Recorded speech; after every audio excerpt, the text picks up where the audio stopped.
Graça e paz, povo de Deus. Vamos a mais um vídeo da série Eclesiologia. E hoje, no quadro de hoje, nós iremos entrar nas falsas doutrinas que estão permeando a igreja, muitas igrejas, há décadas e há séculos, né? E hoje, especificamente, nós iremos falar da falsa doutrina da teologia da prosperidade. Essa doutrina maldita que entrou em muitas igrejas, em muitas nações, não apenas no Brasil, né? E, infelizmente, tem matado a fé de muita gente, né? Não tem, porque ela não é uma doutrina bíblica, não é uma doutrina que glorifica a Deus e que promove salvação. E um dos textos prediletos, né, utilizado por falsos profetas que propagam essa falsa doutrina, está em Isaías 53, apenas o verso 4, que diz assim: verdadeiramente ele tomou sobre si as nossas enfermidades e as nossas dores levou sobre si, e nós o reputávamos por aflito, ferido de Deus e oprimido.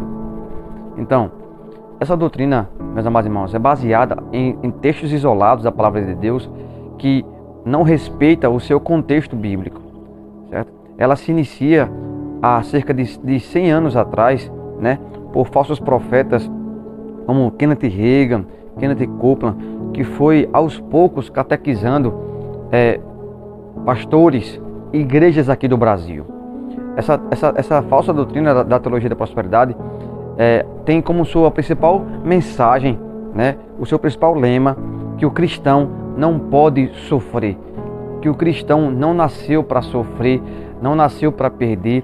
Pelo contrário, o cristão nasceu para ser vitorioso nos aspectos físicos, nos aspectos materiais, nos aspectos financeiros. O cristão não pode adoecer, o cristão não pode perecer nada nessa terra, porque Jesus Cristo levou tudo na cruz do Calvário, levou todas as nossas enfermidades, nossas dores, e portanto o cristão não pode sofrer, porque se ele estiver sofrendo, se ele estiver padecendo em algum aspecto da sua vida, é falta de fé, né? Ele não teve fé suficiente para que pudesse promover a sua vida com Deus. E isso, irmãos, é totalmente uma doutrina herege, isso é uma heresia, né? Isso é uma falsa doutrina promulgada por décadas e séculos.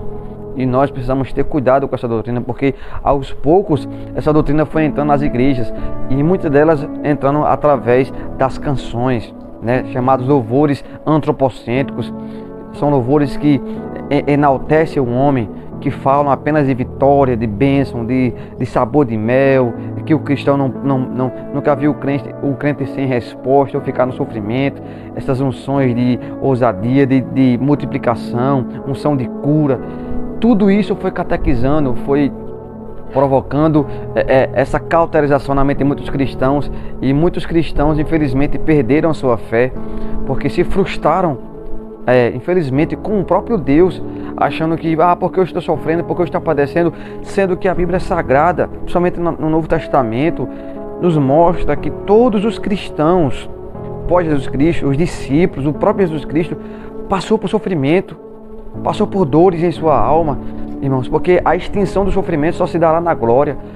Até o próprio Jesus Cristo falou que no mundo nós teríamos aflições, mas tende bom ânimo, porque ele venceu o mundo. O próprio Jesus Cristo passou por sofrimento, né? O que falar de Jó, um homem reto, íntegro, temente a Deus e que se desviava do mal? Veja o tanto de provação que ele passou. Deus permitiu com que Satanás afligisse o seu corpo, a sua alma, tirasse as suas riquezas, sofreu, perdeu seus filhos. Vejamos na pessoa do apóstolo Paulo, lá em 2 Coríntios 11, os sofrimentos que ele teve, e tantos outros, até o nosso próprio Cristo, Jesus, a nossa maior referência e exemplo, nasceu numa manjedoura, no estábulo de animais, não tinha onde reclinar a cabeça, era um homem de dores.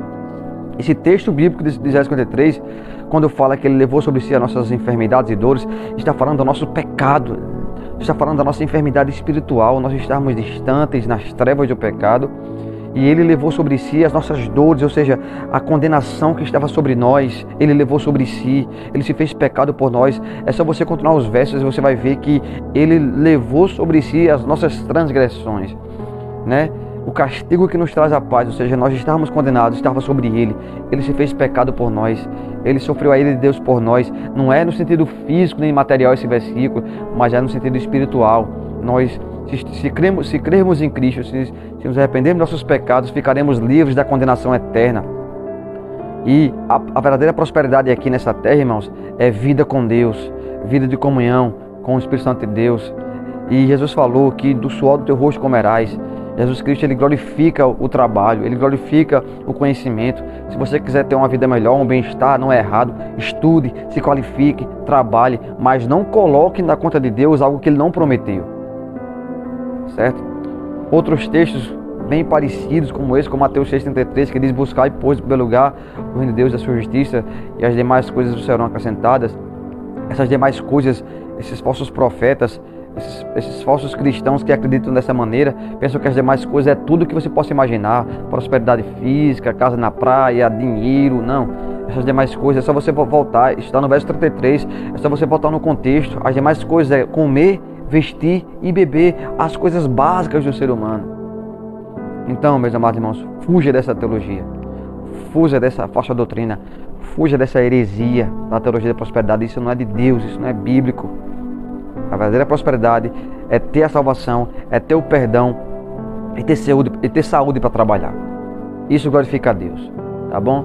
Espero que esse vídeo tenha edificado a tua vida. Comente, compartilhe. Se você não é inscrito no canal, se inscreva, ative as notificações para que você possa receber mais vídeos como esse, tá bom? Deus abençoe vocês e vamos para o próximo vídeo, em nome de Jesus.